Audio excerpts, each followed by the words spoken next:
আসসালামু আলাইকুম, this is Mohammad Faruk my another blog video. আশা করি সকলেই ভালো আছেন। আলহামদুলিল্লাহ আমিও ভালো আছি। তো আজকে হলো কুরবানির ঈদ, আর ঈদে যদি আমার ব্লগ না থাকে তাহলে তো হয় না। তাই সকাল সকাল ঘুম থেকে উঠে আমার বিছনাটা বাস করে নিলাম।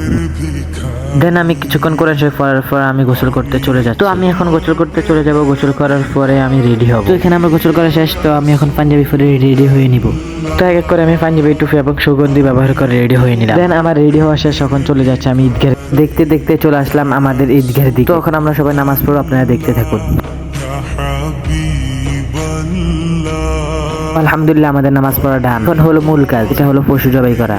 এদের মজাটা দিতে হলো পশু জবাই করা এবং দেখেন আমাদের মসজিদের হুজুর এক এক করে সকল গরুকে জবাই করে ফেললো। তো আজকের ব্লগটি ছিল এই পর্যন্তই। তো সবাই ভালো থাকবে, সুস্থ থাকবে। সবাই আমার এই ভিডিওতে লাইক সাবস্ক্রাইব করে যদি না করেন তাহলে আমি এই ছুটিটা দিয়ে আপনাদেরকে আর বললাম না।